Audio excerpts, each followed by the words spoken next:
butterfly,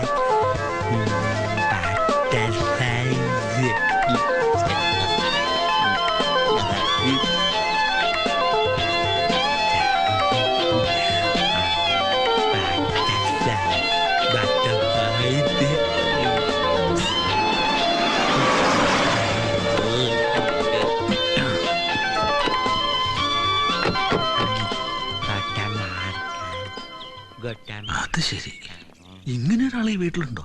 ആ broker ഒന്നും പറഞ്ഞില്ലല്ലോ. ഇവിടെ മോനെ, ഡാഡി അകത്തുണ്ടോ? നമസ്കാരം. നമസ്കാരം. നമസ്കാരം. വണ്ടി വന്ന് നിൽക്കണ കണ്ടപ്പോ നിങ്ങളായിരിക്കുമെന്ന് ഉദ്ദേശിച്ചില്ല.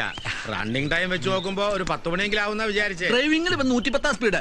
പിന്നെ പെണ്ണിനെ കാണാനുള്ള ഒരു തിടുക്കവും മോനും കൂടി ആ കോമഡി പിടിക്കട്ടെ. വരിക വരിക, എല്ലാരും വരിക. മോനെ സൂക്ഷിച്ചേ സൂക്ഷിച്ചേ.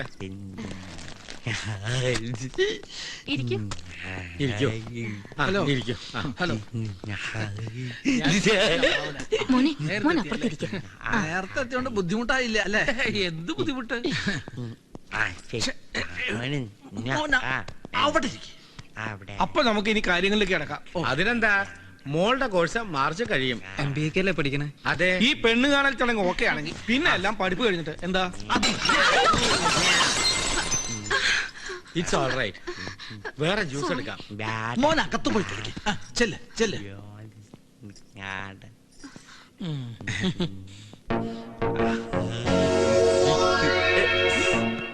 എന്തെങ്കിലും പറ്റിയോ?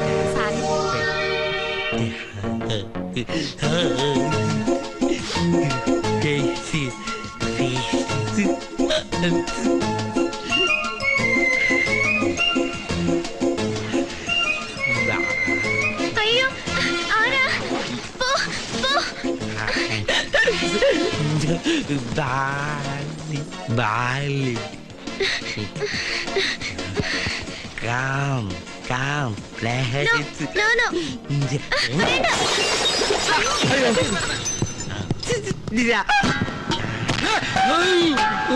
Bali.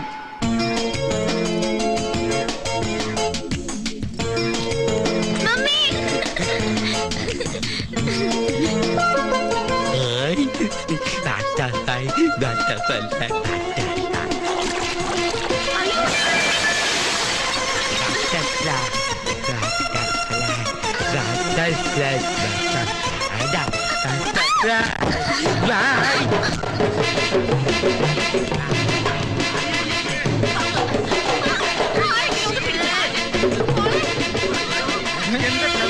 ചക്കം കാണിക്കണേ.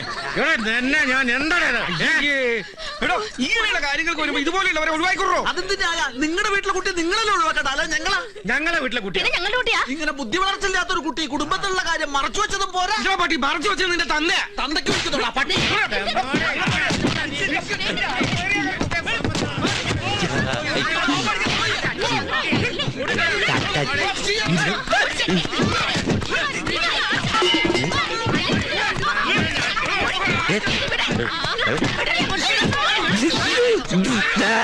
അവന്റെ മേലെ ഒരു കണ്ണു വേണമെന്ന് ഞാൻ പറഞ്ഞു. എന്റെ കണ്ണും തെറ്റി. അപ്പോഴേക്ക് ഇറങ്ങി പോകുന്നു ഞാൻ കരുതിയാ. ആകാശു, ആകാശു, ആകാശത്തിലേക്ക് നോക്കി വിളിക്കാതെ ഭൂമിയിലേക്ക് നോക്കി. നീ എന്തിനാ എന്റെ പുറകെ തന്നെ കെട്ടിയെടുക്കുന്നത്? നിനക്ക് വേറെ വഴിക്ക് നോക്കി. എടാ, അവൻ ഒരാളിലേ ഉള്ളൂ. നമ്മൾ 2 വഴിക്ക് പോയിട്ട് എന്താ കാര്യം? അവൻ ഒരു സ്ഥലത്ത് നമുക്ക് കാണാൻ പറ്റൂ. ആകാശു, ആകാശു, ഒന്ന് ഏറ്റു വിളിക്കണം. ഏറ്റു വിളിക്കാൻ നമ്മളെന്താ ശബരിമലക്ക് പോയാ? ആകാശു, ആകാശു, ആകാശു, ആകാശു. എന്ത്? ഈ വീട്ടിലെന്താ ഒരു ബഹളം? ഈശ്വര, വന്നേ. ഒന്ന് നിർത്തണേ. സോഡാ ഗ്ലാസ് വെച്ചിട്ട് ഒരു കുട്ടി ഇങ്ങോട്ട് വന്നിരുന്നു. കുട്ടിയാ? കുട്ടിയല്ല, ഇവൻ പട്ടിയാ. ഹാപ്പി ആയിട്ട്. കാപ്പിയല്ല, കയ്യിലിരിക്കുന്ന പഴോ. കാപ്പിയൊക്കെ അവര് നേരത്തെ കൊടുത്തു. ഈ ചെറുക്കൻ നിങ്ങൾ ആരാ? ആരുമില്ല. പിന്നെ ഇവന്റെ അനിയനാ. എന്ന് തുടങ്ങി? ജനിച്ചപ്പോ മുതല്. ആവൂ, അവൻ ഇവിടെ വന്നിട്ട് ഇവിടെ ഒന്നും സംഭവിച്ചില്ലല്ലോ. ഒരു കല്യാണ നിശ്ചയം ചക്കക്കൂട്ടം പോലെ ആക്കിയിട്ട് അവനിരുന്ന് സുഗന്ധദ്രവളെന്ന് കണ്ടില്ലേ? ആ കല്യാണ പെണ്ണിന്റെ അച്ഛൻ നമ്മുടെ സുരേഷ് ഗോപി സാറിന്റെ അകന്ന ബന്ധുവായതുകൊണ്ട് സാറ് വിളിച്ച് പറഞ്ഞുകൊണ്ട് പോലീസ് കേസായില്ല. എന്നിട്ടും ആ പെണ്ണിന്റെ അച്ഛൻ അതടഞ്ഞു ഇതടഞ്ഞു എന്നൊക്കെ പറഞ്ഞ് രൂപ 5000 നഷ്ടപരിഹാരം ചോദിച്ചപ്പോ പണ്ടാരെ പലിശ എടുത്തിട്ട് ഞാൻ സോൾവ് ചെയ്തത്. വെറുതെ ഒന്നല്ലേ മുതലാളിമാര് നന്നാവാത്തത്. ഓ അവന്റെ ഒടുക്കത്തൊരു മോർണിംഗ് വാക്കിന് പോക്ക്. താനെന്താ ഞെട്ടണത്? അല്ല മൊത്തത്തിൽ ഞെട്ടിയിരിക്കുകയാണല്ലോ.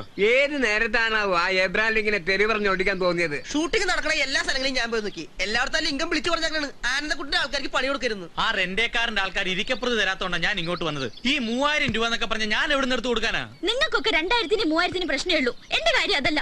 25,000. നാളെങ്കിലും ആ കയറുപൊരു മാല സരസ്വതിക്ക് തിരിച്ചു കൊടുത്തില്ലെങ്കിൽ ഒരു കഷ്ണം കയറുമ്പോ എന്റെ ജീവിതം തീർക്കും അവര് പറഞ്ഞ്. നിന്റെ ജീവിതം അവരുടെ ജീവിതം. അവരുടെ ജീവിതം അങ്ങോട്ട് പോട്ടറി, നിനക്ക് കുഴപ്പമൊന്നുമില്ല. ഇവിടെ എല്ലാവരുടെ പ്രശ്നം കൊടുത്താ തീരും. പക്ഷെ ആ ഇരുന്ന് ഉറങ്ങുന്നതേ എന്റെ ആജീവനം എന്താ പ്രശ്ന? എന്താ അതിനെ പറ്റി ആരും ഒന്നും പറയാത്ത? കുട്ടാതാ കപ്പം കാട്ടി കട്ടൻ കാപ്പി കിട്ടും നിനക്ക്. മനുഷ്യൻ ഭ്രാന്ത് പിടിച്ചിരിക്കുമ്പോഴാ കട്ടൻ കാപ്പി. എന്ത് ശാന്തമായ ഉറക്കം.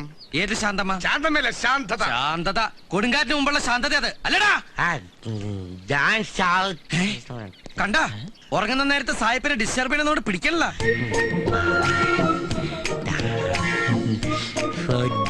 ഒറ്റ കുത്തിരി കൊല്ലി ഞാൻ. നീ എന്തിനാ അതിനോട് ഇങ്ങനെ ദേഷ്യപ്പെടുന്നത്? അതിന്റെ കഷ്ടപ്പാട് നമ്മൾ മനസ്സിലാക്കണ്ടേ? എഴുന്നേക്കുക, തിന്ന, നിന്റെ കാശ് കളയുക, ഉറങ്ങുക, പിന്നെ പിറ്റേ ദിവസം രാവിലെ കഷ്ടപ്പെട്ട് വീണ്ടും എഴുന്നേക്കുക, തിന്ന, നിന്റെ കാശ് കളയുക, ഉറങ്ങുക എന്നൊക്കെ പറഞ്ഞാൽ അതൊരു മനുഷ്യജീവിയില്ല. അതിന്റെ ബുദ്ധിമുട്ട് നമ്മൾ മനസ്സിലാക്കണ്ടേ? അതുകൊണ്ടിട്ട് എന്താ ചിരിക്കണേ? ഇത് ഞാൻ പ്രതീക്ഷിച്ചതാ. ചെന്നെടുത്ത് തിന്നെ. അടുക്കളയിൽ നല്ല ജർമ്മൻ ഗഞ്ഞിയും ചമ്മന്തി എടുത്ത് വെച്ചിട്ടുണ്ട്. പോണണ്ടില്ലേ കാറ്റ് പിടിച്ച കിട്ടുവെള്ളം പോലെ. ദൈവദോഷം പറയലടാ, അങ്ങനൊന്നുമില്ല അത് പോകുന്നത്. വസന്ത പിടിച്ച താറാവിനെ പോലെയാ. അത് ഞാൻ സമ്മതിക്കാം. ഈ എന്തായാലും PP നമ്പറിൽ വിളിച്ച് അത്യാവശ്യമായിട്ട് കാണണമെന്ന് പറഞ്ഞേ. എന്റെ വന്ന സാഹിബിന് വീട് വരുമ്പം പോരാതായോ? അതോ മൂപ്പര് വന്നേക്ക് എന്നെ തിരിച്ചു പോയോ? തിരിച്ചു പോവാ. അതുകൊണ്ടാ കാണണമെന്ന് പറഞ്ഞത്. മൂപ്പര് ഈ ജർമ്മൻ സിറ്റിസൺ ആയതുകൊണ്ട് പെട്ടെന്ന് ചെല്ലാൻ പറഞ്ഞു. പോയാ പിന്നെ 1 വർഷം കഴിഞ്ഞിട്ടേ വരൂ. അതുകൊണ്ട് ഞങ്ങൾ ഈ വീട് വിടുക. അൽഹംദുലില്ലാ ഹൈറ്, ആശ്വാസായി. കായ്ക്ക് കായുമായി പോക്കുവരെ ഒന്നിച്ചായി. അപ്പൊ എങ്ങനെയാ പരിപാടി? താക്കോല് വാങ്ങാൻ ഞാൻ എപ്പോഴാ വരണ്ടേ? താക്കോലിപ്പോണ് തരാം അല്ലടാ. ആ പിന്നെ തന്ന 20,000-ന് 1 മാസം വാടക 5,000 എടുത്തിട്ട് ബാക്കി 20,000. ആ നിക്ക് ഏത് റൂട്ടിലേക്കാ വണ്ടി തിരിക്കണേന്ന് എനിക്കിപ്പോ മനസ്സിലായി. ഈ നോക്കിയാ എന്നെ തിരുത്താൻ വരില്ലേ? മാറിക്കാണ്. അല്ലക്ക ആ കാശ് കിട്ടിട്ട് വേണം, കുറച്ച് പ്രശ്നങ്ങളുണ്ടേ. അനക്ക് കുറച്ചല്ല പ്രശ്നങ്ങളുള്ളൂ, എനിക്ക് കുറച്ചൊന്നും അല്ല പ്രശ്നങ്ങള്. അല്ലെങ്കിലും ചങ്ങായി അനക്ക് ഞാൻ എങ്ങനെ പൈസ തിരിച്ചു തരാ? നമ്മൾ തമ്മിലുള്ള അഗ്രിമെന്റ് 5 മാസത്തേക്ക് 25,000 റുപ്യ എന്നല്ലേ? 5 മാസം ഞാൻ സാരി താമസിച്ചോ? പിന്നെ ഒരു കാര്യം, ഇവിടെ ഒരു ഈറ്റ വേണ്ട, ഒരു പാറ്റ പറയാ ആ വിവരം ഞാൻ അറിയും. എന്റെ പൊന്നിക്ക, ഈ കഷ്ടകാലം പിടിച്ചു നിൽക്കുന്ന നേരത്തെ ഇങ്ങനെയൊന്നും പറയല്ലേ. ഞാൻ നിങ്ങളുടെ കാല് പിടിക്കാം, നിങ്ങളെ പഠിച്ച സഹായിക്കും. ഇന്ന പഠിച്ചോൻ പലവട്ടായിട്ട് സഹായിച്ചതാ 4-5 പെൺകുട്ടികൾ ഒരു ഓലപ്പൊരെ, മനസ്സിലായോ? പിന്നെ ഈ എണ്ണ കാശ് മൊത്തം എന്റെ കയ്യിൽ നിന്ന് ചെലവായി പോയി. അതുകൊണ്ട് നിങ്ങൾ 5 മാസം തേച്ച് താമസിച്ച് താക്കോലെന്നാ മതി. അല്ല കാശ് നമുക്ക് വേണ്ട, ഞാൻ പോവാ. അല്ല എന്റെ കഞ്ഞിക്ക കുഞ്ഞിക്ക പിന്നെ എന്റെ അനിയൻ സാഹിബിനോട് ഞാൻ അന്വേഷിച്ചെന്ന് പറയും. പിന്നെ ഒരു കാര്യം, ഇവിടെ ഒരു പാറ്റ പറയാ ഞാൻ വിവരാണ്. പടച്ച തമ്പുരാൻ എല്ലാം കൂടി ഇടിഞ്ഞു കൊല്ലു വീണ സൗണ്ടാണല്ലോ കേട്ട്. ഏത് അബൂജയിലാണ് ഞാൻ അറിയാതെ ഇതിന്റെ ഉള്ളിൽ? ആരാടാ?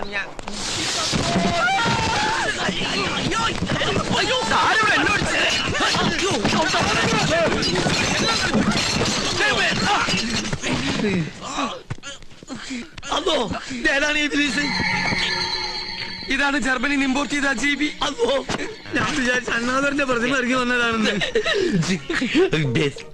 ഈ ഒരു ബാറിൽ ബിസ്ക്കറ്റിന് വേണ്ടിയിട്ടാണ് എന്റെ PP നമ്പറിൽ വിളിച്ചേർത്തി ഈ വീട് മുഴുവൻ കുട്ടിച്ചോറാക്കിയിട്ട് ഊരിന്റെ എല്ലാം പൊട്ടിച്ച്. ഇത് 25,000 റുപ്യയിലൊന്നും ഒതുങ്ങൂല മോനെ. ഇവിടെ ഈ അടുക്കളയിൽ പാറി ഈച്ചെല്ലാം കണക്ക് വെച്ച് നോക്കുകയാണെങ്കിൽ 75,000 റുപ്യെങ്കിലും എനിക്ക് തരേണ്ടി വരും. കഞ്ഞിക്കല്ല പഠിച്ചാലും വിളിച്ചിട്ടും കാര്യമല്ല. 75,000 റുപ്യ വെച്ചിട്ട് വീട്ടിൽ നിന്ന് ഇറങ്ങിയാൽ മതി. ഇനി ഒരു ഈച്ച ഇവിടെ പാറുകയാണെങ്കിൽ റേറ്റ് ഇനിയും കൂടും. എന്റെ ഈശ്വര, ഇവൻ എവിടെ കൈവച്ചാലും കാശാണല്ലോ. എടാ ചന്ദ്ര, അവന്റെ ആ ഉദരസഞ്ചിന്ന് യൂറ് എടുത്തിട്ട് ഈ കങ്കാരുന് എവിടെയെങ്കിലും കൊണ്ടുവന്ന് കളയടാ.